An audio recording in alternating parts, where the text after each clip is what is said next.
Hello everybody, my name is Margia and I am about to hold a presentation called Why Searching for Repetition of Same or Similar Elements with Some Meaning is a Wrong Way to Study Toponyms, that is, the names of places.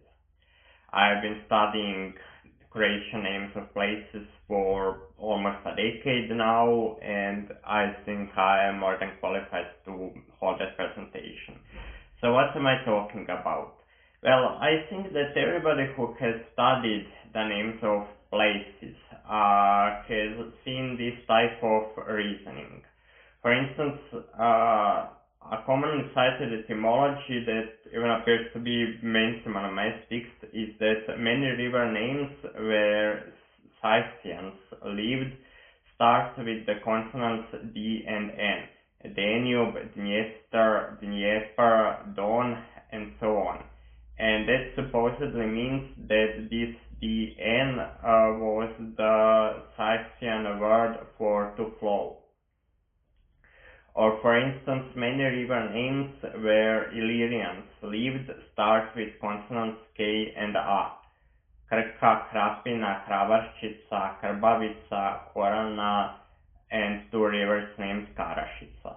And that supposedly means that this KR was the Illyrian word for to flow, which is not really mainstream onomastics, but is still sometimes cited in the literature. And our intuition tells us that the probability of such patterns occurring by chance is low, and the basic information theory appears to confirm that. In reality, such patterns are bound to happen by chance. It took me almost a decade of studying toponyms to realize that. So where does this intuition come from? First of all, a simple binomial distribution calculation suggests that the probability of that KR pattern occurring by chance is so low that it's not worth thinking about. So first of all, we need to take the birthday paradox into account. So about birthday paradox, well, this computer simulation, which assumes Croatia has 100 river names and that Croatian language has 20 times 20 equals 400 equally likely consonant pairs, but which takes into account the birthday paradox, suggests that the p-value of this KR pattern is around 1 in 10,000. But that's not how languages work in reality. In reality, some consonants are far more common than other consonants in real languages. So it's easy to measure that the collision entropy of a consonant in a long text in Croatian is around binary logarithm of 13 bits per consonant, and in the Croatian Aspel word list, it is around binary logarithm of 14 bits per consonant. If we put that binary logarithm of 14 into the computer simulation, the p-value seems to be around 9 in 5,000, that is around 1 in 500. But of course, that's not how languages work either, because some pairs of consonants are more common than other pairs of consonants due to phonotactics. So the Shannon entropy of consonant pairs in the Croatian Aspel word list can be measured using this program to be around 7.839 bits per consonant pair.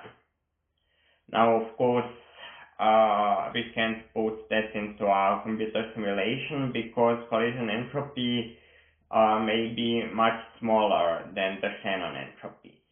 But it's easy to make a MATLAB script that generates many random strings and measures their Shannon entropy and collision entropy. And from the data its outputs, we can estimate that the collision entropy is somewhere around 5.992 bits per pair of consonants.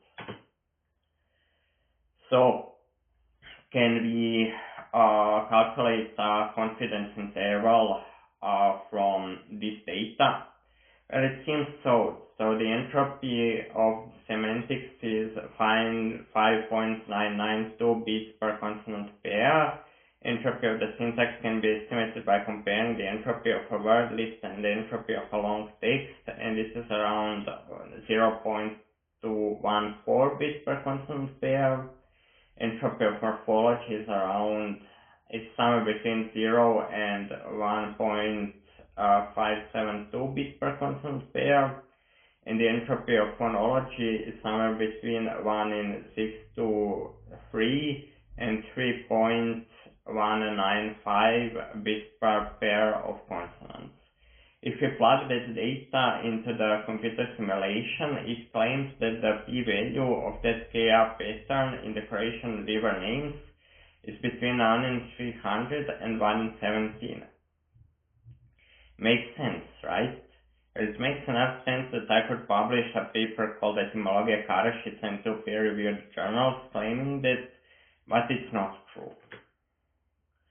Why? Well, primarily because of the law of sonority. Languages such as Croatian and English allow for many consonant clusters in the beginning and the end of the words. These consonant clusters are governed to a large extent by the law of sonority, which says that more sonorous consonants, more similar to a vowel, tend to go towards the middle of the syllable. L and N are more vowel-like than P and T, and thus many languages would allow the word plant, but hardly any language would allow words such as pant or platen. So why is the law of sonority relevant here? Well, the law of sonority can be interpreted as saying that consonant clusters likely at the beginning of a word are unlikely at the end of it. That means that phonetics of languages such as Croatian or English doesn't distribute the entropy across the consonant pairs in words equally, but that word initial and word final consonant pairs have around 1 bit lower collision entropy. So this Node.js program, which tokenizes the Croatian ASPEL word list to take into account the positional variance in the phoneme frequency, claims that the p-value of that KR pattern in the Croatian river names is around 86.51%. And by the way, word initial and word final consonant pairs are also not strongly correlated in Hawaiian, although the correlation is stronger than in Croatian. In Croatian, the correlation is 0.17998, and in the Hawaiian language, the correlation is 0.43633. That is higher than in Croatian, but still doesn't approach 1. So the law of sonority is not the only reason for the positional variance in phoneme frequency, as the Hawaiian has no word initial nor word final consonant clusters. So some general things about studying toponyms. First of all, I want to say that it is not at all obvious what the right method for studying toponyms is. Mainstream onomatics seems to be largely based on the principle that etymologies from languages we know a lot about, such as Croatian, Latin, or Celtic, are more probable than etymologies from languages we know little about, such as Illyrian. But it is not at all obvious what the mathematical justification for that principle is. And the methodology of searching for repetition of same or similar elements with some meaning, such as the DN pattern in the Scythian river names or the KR pattern in the Illyrian river names, appears to have a strong mathematical basis in information theory, but that mathematical basis fails under extensive scrutiny. Just as you don't need to know the right answer to recognize a wrong one. Perhaps there simply is no proper method to study toponyms. There are a handful of toponyms that all Illyriologists agree are Illyrian, and what they meant, for instance, that Serapia, the ancient name for the Bednia River, meant flowing water, or that Salapia, the ancient name for the salt marsh Salpi, meant salty water, And that is perhaps how it always will be, no matter how much effort we put into studying toponyms. And please note that the reason etymologists agree on what those toponyms meant is not so much toponymy studies, it is the harder science that is in the European comparative linguistics. Anyway, that's all for this video. Thank you for watching.